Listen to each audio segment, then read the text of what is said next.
This is the Honda CR-V, and if you've ever been in the market for a reliable, practical and well-built SUV, you will no doubt be familiar with its previous generations. But in this video, I'm going to be checking out the 6th generation plug-in hybrid model, to see if this new, larger, tech-loaded, part electric example is as good in real life as it is on paper. I'm also going to be hooking up a trailer with the car's maximum towing capacity and taking it out on the road to see how it handles it and to find out if it's worth your hard-earned cash. I'm John and you're watching Johnny Gets Cash. So check it out, this is the latest incarnation of the somewhat legendary Honda CR-V. Now in its 6th generation, the CR-V is Honda's best-selling model globally, and this is what their latest offering looks like. This new CR-V is the biggest version of the model to date, sitting 10mm wider and 80mm longer than the previous generation. It has also received a substantial facelift, including this rather attractive aerodynamic grille, but the design is not the biggest change. Now offered exclusively with a hybrid power plant, Honda have done away with the diesel engines found in previous generations, instead offering either a plug-in hybrid or a full hybrid version. As you'd expect from a CR-V, it is endlessly practical, with masses of room for passengers, including slide and recline rear seats, loads of storage space, charging sockets everywhere, and last but not least, a truly cavernous boot space offering 617 litres of space with the seats up or 1710 litres with the seats down. As I said, it is endlessly practical, but there is one thing that Honda have missed. They have done away with the feature that made the original CR-V an icon. The boot floor no longer doubles as a removable picnic table. But what Honda take with one hand, they give with the other. In this case, possibly my favourite feature of the whole vehicle, a deployable rear seat mirror. Let's say you're on a trip and you've got your kids or your dogs on the back seat. You want to give them a quick glance to make sure that World War III isn't brewing. You can't take your eyes off the road to turn around and look at them, so what do? Do you adjust your rear view mirror and you know full well you're going to have to adjust it back shortly? No need, Honda has you covered. Simply deploy the overhead sunglasses holder, push it back halfway, and a convex mirror is now displayed, showing a full view of the rear seat. Rear view mirror intact and World War III averted. Bravo, Honda. So we have covered the handsome new design, the new motor options, and the usual class-leading Honda practicality. But what is this CR-V like to drive? Let's take it out on the road and find out. So what I have here is the PHEV version of the CR-V, which means it's the plug-in hybrid. That means I have a 2-litre 4-cylinder petrol engine up front, working in conjunction with a dual electric motor automatic transmission. That is powered by a 17.7 kilowatt battery, offering 181 brake horsepower and 335 newton meters of torque. What this means is I have the option to drive the car as a hybrid, where the petrol engine and the electric motors work in conjunction with one another and they switch seamlessly between the two. I also have the option to use this CR-V in EV only mode. As the name would suggest, that means it runs solely on electric power. Now doing that with a fully charged battery will give me 50 miles of range. So being the plug-in hybrid version, as the name would suggest, the batteries in this CR-V are recharged via means of a cable, either through a public charging port, or you can charge at home using the Honda cable, which plugs into a domestic 3-pin socket, and you can charge the batteries that way. However, you can top the batteries up via means of regenerative braking. Honda state that to recharge the batteries using the 6.8 kilowatt charger from 0 to 100% will take 2.5 hours, which I don't think is too bad at all.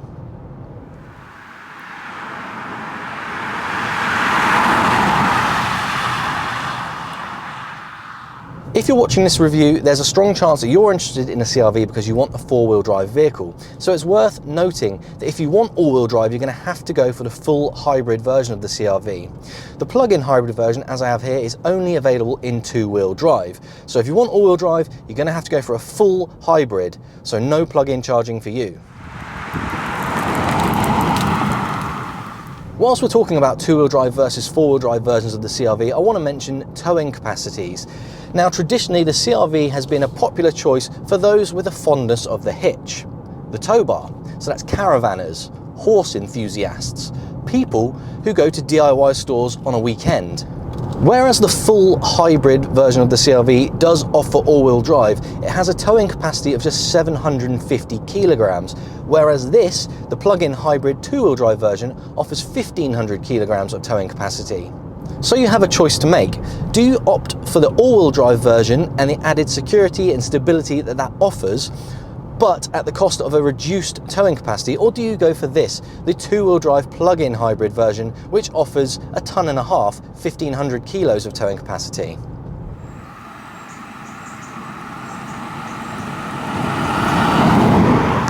For me personally, I would opt for this two-wheel drive plug-in hybrid version of the CR-V with the 1,500 kilos towing capacity. Now, if towing is something that's important to you, Honda has got you covered, because the CR-V offers several driving modes.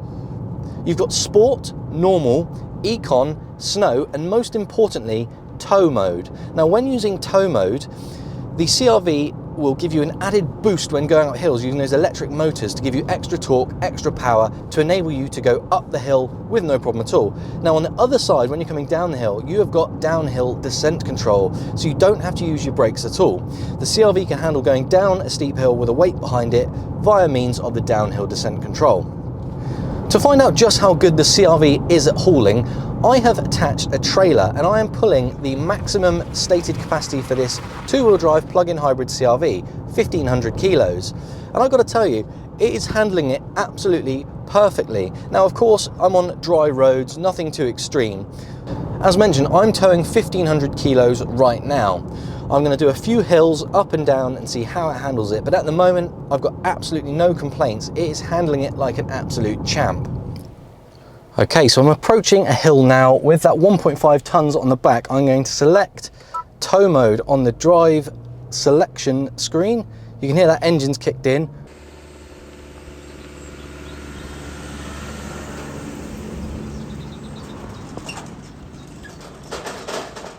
I'm now getting help from the electric motors as well as the petrol engine up front. It does give me a warning saying low speed braking off, that's fine. I'm going to keep crawling up the hill. The CR-V is actually doing a really good job here. This is probably, doesn't look very steep on camera, but this is a lot steeper than I think you can see. This is one of the steeper hills in the area, and so I've chosen this to really give the CR-V a bit of a stretch, but honestly in tow mode it's really not struggling with it at all. I dare say if I didn't have it in tow mode, it would probably be okay as well. It's evening out a little bit, so let's just put it back in normal mode. So back to EV power. Again, not quite as steep on this section, but we're about to hit another steep bit, so let's see how it handles this. Obviously the trailer's making a fair bit of noise up this rough old lane, so apologies if you can hear that, but not in tow mode anymore, and it is absolutely doing a fantastic job just in EV mode up here. 335 Newton meters of torque here, and it is doing a fine job with this 1,500 kilo load. So what I'm going to do now, providing it's not too busy up here, is do a bit of a 3-point turn, go down that steep hill again, and utilize tow mode on the way down and see what this hill descent control is all about. So let's go back. Problem is, at the moment, the CR-V thinks I've got a car behind me because I've got the trailer with a car on it. Right, so let's go down that hill. I'll get to the tip of the steep bit and I'm going to put it back in tow mode, but for now, just in normal mode. I've got my feet off the pedals and I can feel I'm being pushed by the trailer coming down, so I'm going to have to use the brakes now. But the question is, if I use tow mode, will that downhill descent control make a difference? So on that slightly more level section, just coming into the really steep bit on the way down, so I'm going to slow right down. Tow mode, right. We are in tow mode, just about to go down the hill.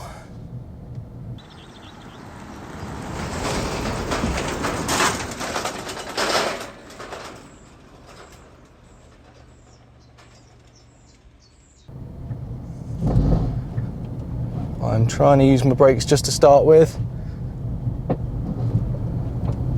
Okay, so I don't feel that downhill descent control, so I think I may have got a setting wrong there, but maybe it is helping me because I'm not getting pushed as hard as I was in that last section. So although I can't see anything on screen, I think maybe the downhill descent control is kind of a silent partner here, and it just kind of helps without saying anything, because I'm definitely not getting pushed as hard as I was before.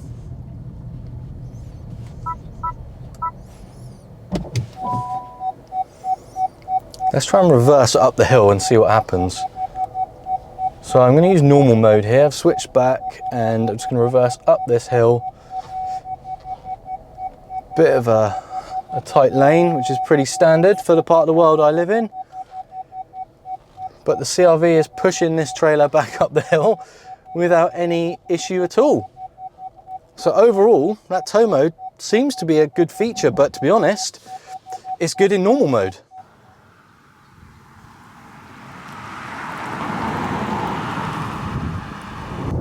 This 6th generation CR-V offers absolutely masses of in-car tech for entertainment and for comfort. For example, I've got built-in CarPlay, I've got heated and cooled seats, I've got a head-up digital dash display on the windscreen, I've got heated rear seats even. It really is every inch the modern technologically advanced car.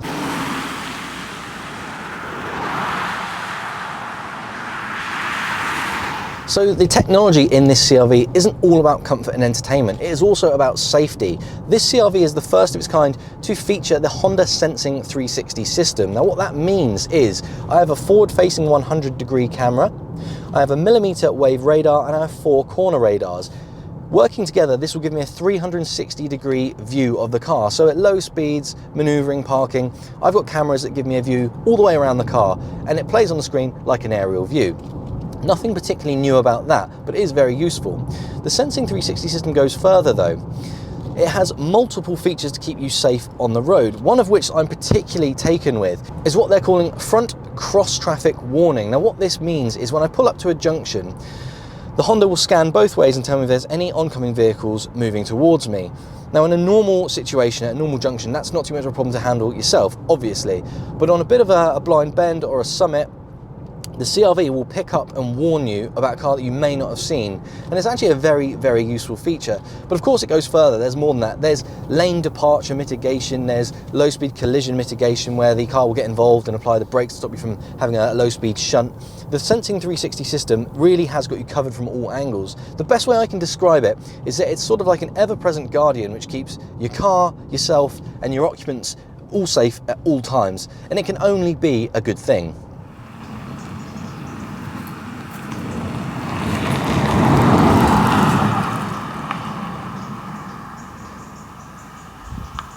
Okay, so we have learned that the CR-V is not only practical and safe, but it is economical too.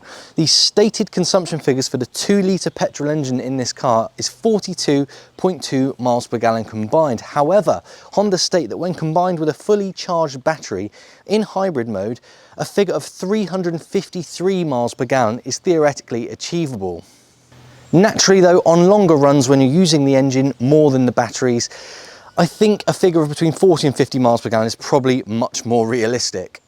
The CR-V is very well put together and it feels every inch the premium SUV, but that shouldn't come as a surprise. It is a Honda after all.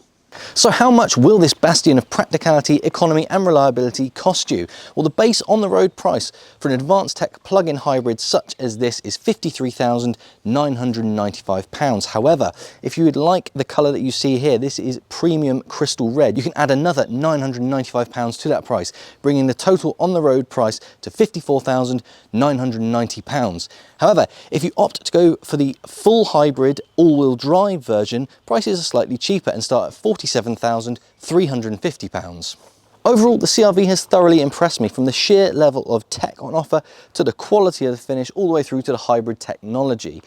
It is everything you would expect from a modern Honda. It does what it does, but it does it just so much better than you could even hope for. Despite all the fantastic tech and innovation that's on offer though, I have to say my favourite feature is by far that deployable rear seat mirror.